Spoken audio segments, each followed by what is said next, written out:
Hi, my name is Brinda Avadhanam, and this is my submission for the discussion post for week 7. Okay, so let's get into it. I have my questions up here. So part A, the seen and unseen article. The ritual that I wanted to talk about was the healing ritual that they were talking about, the healing ceremony.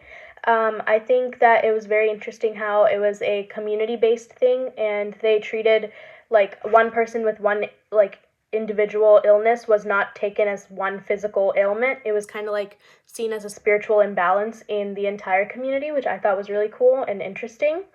And in terms of the Wallace categories, I would say that goes in the category of therapy versus anti-therapy, or like therapy and anti-therapy rituals, and the subcategory is just the therapy ritual. And I would say that it's a therapy ritual because the textbook stated that it's a therapy ritual is basically something to restore someone's well-being or like their health and wellness and cure illnesses, which is kind of what this healing ceremony was talking about. And on my PDF, it's page 158 and 159. I don't think that's synonymous with the textbook, but that's what it says on my PDF. And okay, part B, Monday's Girls. So Monday's Girls, the documentary we watched last week, was talking about a rite of passage called Iria, I believe that's the pronunciation, and it's basically, it happens to this group of women and young girls in one village in Nigeria, and basically it marks the transition from like childhood to adulthood, especially in only for young women. And the separation, transition, and reincorporation. So separation I would say that that was shown in the children being taken away from their daily lives and kind of isolated in that in like their own place, which was that feeding room, I think, and they were there for 5 weeks. They weren't able to see their family and communicate with other people. It was kind of just like they were taken out of their daily roles and stuff like that. So that was separation.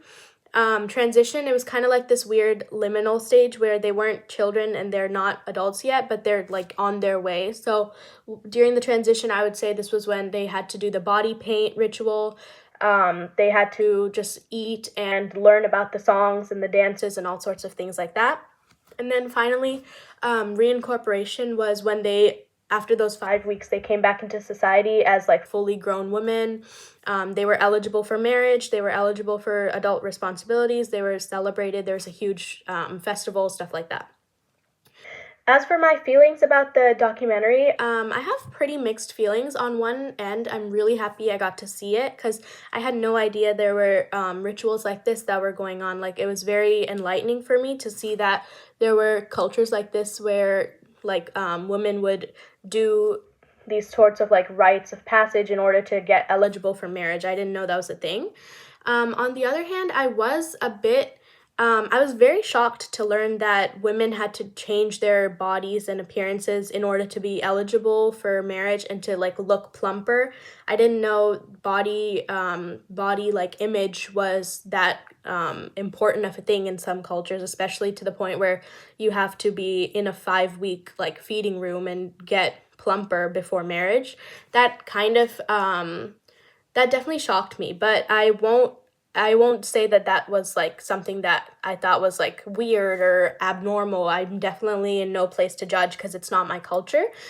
That came as like a culture shock to me. But yeah, those were my feelings about the documentary. A rite of passage that I went through was my Ranga Pravesham, which is basically a dance performance that is a milestone performance for all Indian classical dancers. So I do Kuchipudi. It's a type of Indian classical dance, and I had my Ranga Pravesham performance in June of 2025, so a few months ago. And basically what that involves is it's a 3-hour-long performance where you do 7 to 8 dances. Each dance is around 10 to 15 minutes that you have to memorize and perform properly, and you get like 5 to 10 minutes of a break between each dance. So thinking about it, it's like a 3-hour consecutive dance, and it's extremely strenuous, and it takes out a lot of energy and a lot of practice. So the reason I would say it's a rite of passage is because it definitely marks your transition, my transition specifically, from a beginner, intermediate level learner into a full-fledged classical dancer who knows everything there is to know about dance. So the separation part for me was, I would say the 1 year before my Ranga Pravesham, I had to kind of take a step back from social activities. I had to completely shift my priorities into dancing, just dance, dance, dance, like 4 to 6 hours a day, you know, like my entire priorities were to gain more discipline and learn more dance. But I had to take a step back from seeing friends that often. My homework would get shifted to like 11 p.m., 12 a.m. in the middle of the night. Like in the daytime, it was all just dance. So it was definitely a big step like away from my usual routine. Transition, I would say I was like my transformation from like being a low level, like, oh, dance is just a hobby for me, into being like, oh yeah, I'm like a professional dancer. That was my transition. I had to learn a lot of discipline, and like preparing for this young profession gave me like a lot of clarity on how to properly be a dancer, how to have that devotion to an art form, stuff like that. And then finally, my reincorporation, I would say the day after my reincorporation, like after I performed all my dances, I was officially considered a dancer, full-fledged dancer. My guru or my teacher was like, she gave me an award. We had a huge festival, we had a huge function, party, whatever. And at that point, I was no longer seen as a learner. It was like, oh, she became an actual dancer. I'm like just as good as the other professional dancers, you know? Like it marked my transition into that.